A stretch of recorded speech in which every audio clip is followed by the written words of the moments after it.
Welcome back to Soul Foods by Maximilian. Today we're going to be making Kourabiedes or Greek butter biscuit with almonds.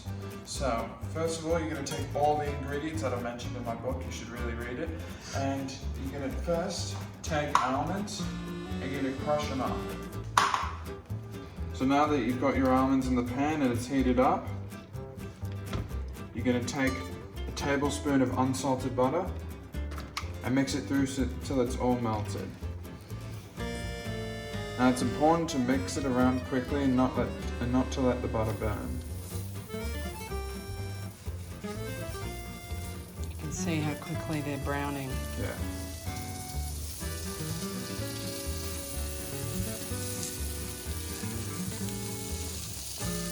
Turn it down a little bit, it's a little too hot.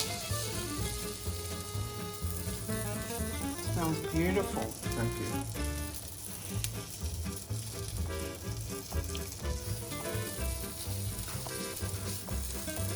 Traditionally, these are served at Christmas. Is that right? Yes. I recommend leaving your butter out for a few minutes when you take it out of the fridge, just so it can cool down so it melts easier. And for the recipe, you don't want it to be too cold, so you can actually mix the butter in. Now, this isn't part of the recipe, but I like to add just a little bit of cinnamon to the almonds, just to give it a bit more flavor. Brown, and then you let them sit for a little bit. Now, Kourabiedes is generally a Christmas time biscuit, but you can really eat them whenever you want. I like to make them a few times around the year because the batch that I'm showing you how to make makes quite a few of them, and we go through them over a period of time. Now once they've gone brown, you're going to turn off the heat and let them sit there for a few minutes until they've cooled down. Now before we start making the mix, I recommend turning your oven to 180 degrees Celsius. Fan forced. I don't know what the thing is for a normal oven, but that's just for fan forced. Now first, you take half a kilogram of unsalted butter. I recommend cutting it into bits so then it's easier to put inside the machine, and you use a beater.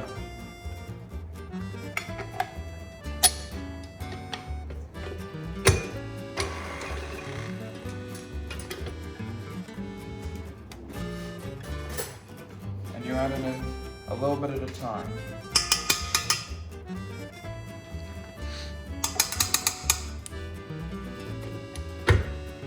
And you keep increasing the speed as you go. You don't want to add it all in at once and then put it on high speed, because then it's going to go everywhere.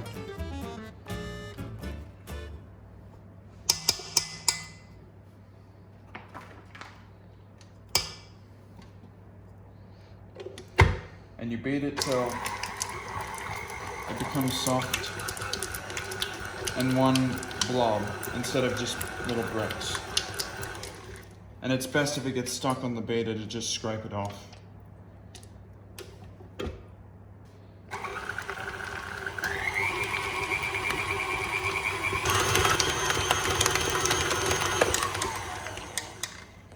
Now once it's all beaten and soft, you're going to take a cup of caster sugar and slowly add it in.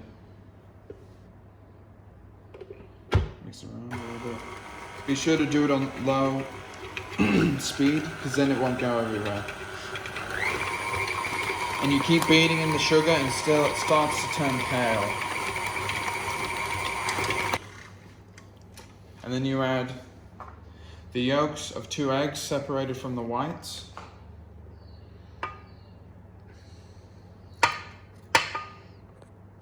And then you beat that in on a low speed.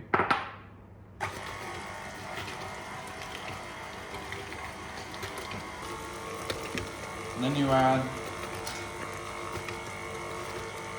1 flat teaspoon of cinnamon.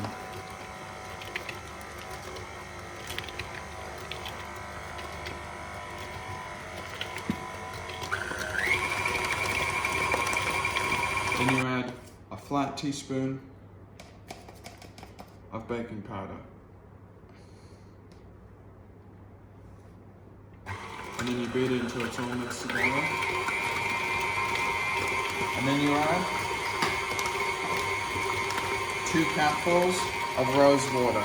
This is traditionally what they put in Kourabiedes and what gives it the really nice flavour.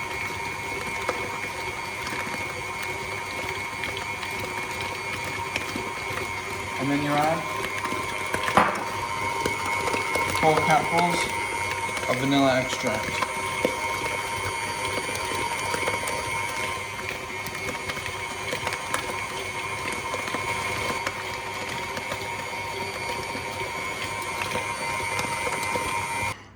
Now once your almonds have cooled down and your mix all the other ingredients in it, you're going to take your almonds, and I recommend getting a piece of baking paper, putting the almonds in the baking paper, since my KitchenAid doesn't have a funnel, and then use it to funnel in the almonds. And then you put it on a medium speed. Not too fast, because as well as the butter, you don't want it to go everywhere. And then you take 2 cups of plain flour, sift it through, and you do the same thing. This just helps it so it doesn't go everywhere as you're pouring.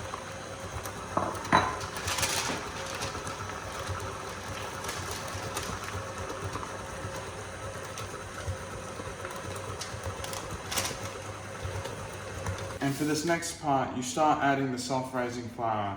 So you take a cup at a time, and you do the same thing by pouring it onto the baking paper, making sure you get all of it and that it's sieved. And then you just start adding cup by cup at a time until you get the desired texture. And then you put it on a low speed.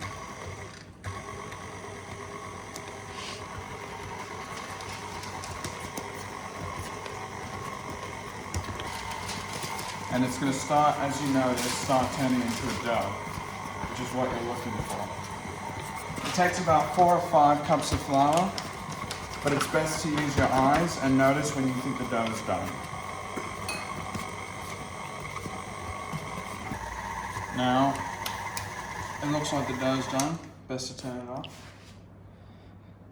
And use a spatula, because as you can see, there's still a bit of flour on the edges, just to push it all in so it mixes thoroughly. You know the dough's done when it starts coming off the edges and forms a nice, consistent dough.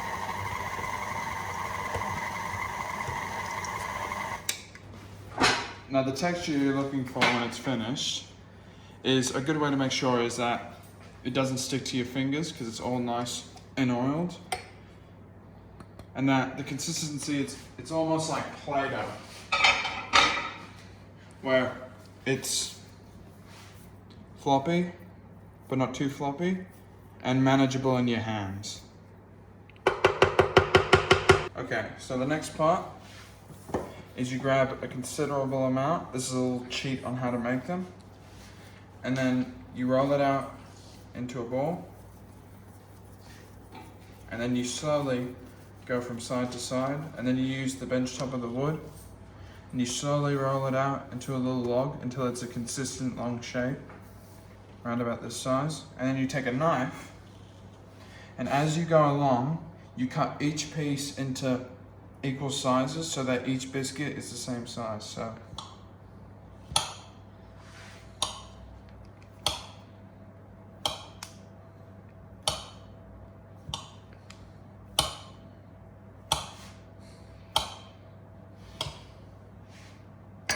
and then you do the exact same thing.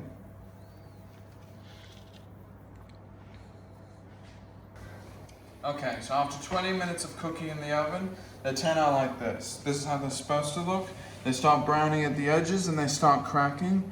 And then once they're finished, do not handle them. Do not do anything to them. Take them out and let them sit for at least 10 minutes for them to cool down, otherwise they will break. And then once they're finished, you take them out onto a rack. Actually, you take them out onto the rack and you put the rack back into the tray they were in. and then I'll show you how to dust them with icing sugar. Okay, for the final part of the Kourabiedes is the icing. So we've got nice icing sugar here, and we're going to put it in a little sieve.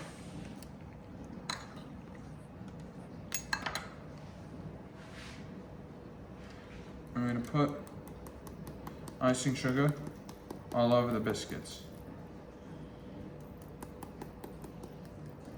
They absolutely doused in icing sugar. And definitely wait after 10 minutes, because as soon as you take them out of the oven, if you cover them in icing sugar, the icing sugar is going to melt. So you got to wait for them to cool down and harden up.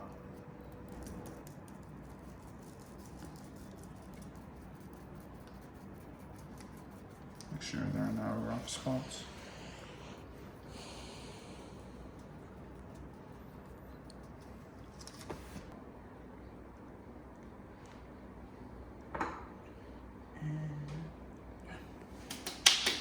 And that's Greek Kourabiedes. A very delicious butter biscuit coming from my dad's side of the family. Now what's funny about these biscuits, if in an airtight seal, they can survive up to a month and still stay nice and delicious. Now we've got the whole supply for Christmas, and I hope you enjoy making them and eating them as much as I do.